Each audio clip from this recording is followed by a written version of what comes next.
been rather impulsive today. See, there's this thing going around in the costume community started by Kirilee Cosplay, the one day make challenge. I initially thought this would not be something for me because I have small children and it's difficult for me to set aside an entire day to do only sewing. But since the schools have started again here in the Netherlands, I found myself with more time on my hands than I had thought. So I figured if I do something really simple, I might be able to participate in the challenge. So I am making a modern shift. I have some fabric lying around that I think would work for this. So let's give it a try. Let's see if I will be able to make it in one day. The idea for this project took root a month or two ago when I finally finished my 18th century ensemble by making myself a shift or chemise to wear underneath everything. Up until then, I had been using a wildly historically inaccurate and not very comfortable spaghetti strap dress. I was enamored with the comfort and fit of the shift and vowed to make a similar piece out of a more opaque fabric one day for history bounding purposes. I found this fabric in my stash that was, while not the color I had in mind, the perfect size. So this doubled up as a nice stash buster project, which in my case is always a bonus as my fabric stash is rather abundant. I started by cutting fabric for the sleeves and sleeve binding.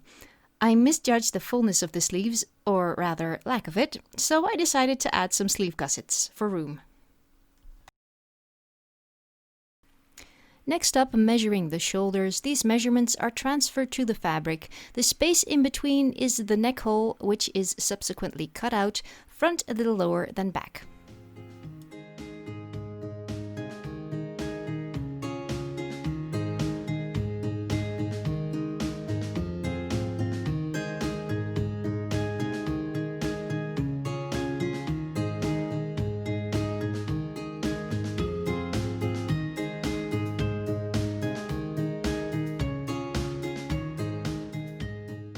This is so classically me. I just threw down the fabric without even checking to see if it was, maybe not doubled up on itself. Oh man. I mean, no harm done at all. I mean, this is a very easy mistake to fix, fortunately, because otherwise I would just have ruined my entire project. This is just something that I have done so often, and the discouraging thing about this is that I never seem to actually learn from my mistakes. I always think faster than I should, and it always gets me in trouble.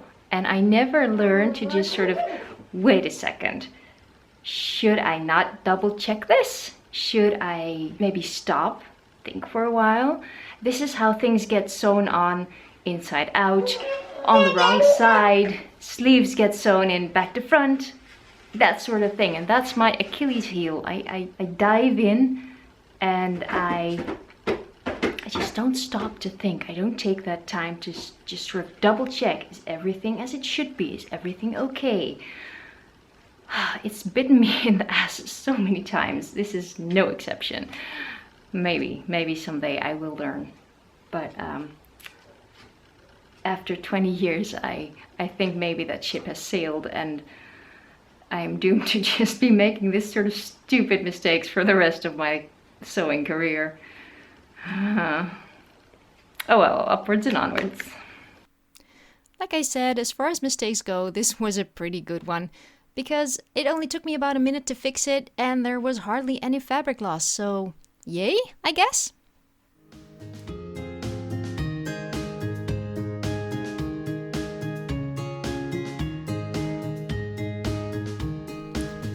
I knew I wanted to French seam the whole shift, gussets included. Luckily, Morgan Donner has an excellent tutorial upon this very subject, which you should definitely check out if you want to try it yourself but don't quite know where to start. I've linked it in the description box below. My baby has fallen asleep. That means I cannot use the sewing machine. Excuse mess. So I've decided to make myself a salad.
Nee, laten staan.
Make another stupid mistake?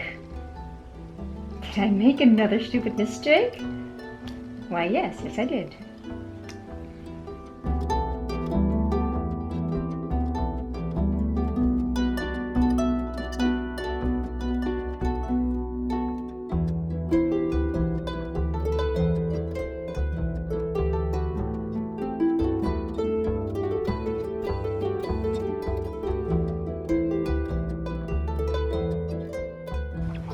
So I've basted the tunnel through which the drawstring will go. Now for top stitch. If you hear Sam, it's my husband in the kitchen talking to our daughter.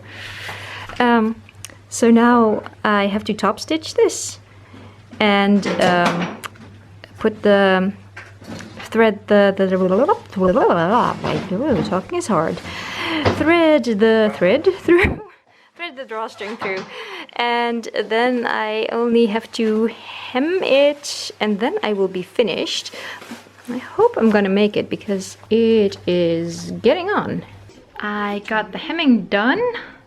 Very tiny hem for the sake of speed and time. I have to go eat dinner now. My husband cooked Thai and it smells divine. So I'm not sorry about that. But after dinner, I hope I'm gonna get it finished. Breaking it down, there is 3 things I need to do. I need to make eyelet holes for the thread to go through on the top, the drawstring. I need to thread in the drawstring, obviously, and I still need to bind the sleeve edges. That's it. So there's every chance that I will be able to get this done today still. As I was on the home stretch, I decided to forego filming in favor of sewing like a woman possessed to get it done within the deadline. The one thing that was left to do was bind the sleeves, which was in any case uneventful. And here's the finished shift the next day. I'm very pleased with how it turned out. It's a great building block in my budding history-bounding wardrobe, and as you can see, ever so versatile. It can be worn on its own as a dress, underneath a pinafore, or as a top if you pair it with a skirt. Final verdict, well worth the effort.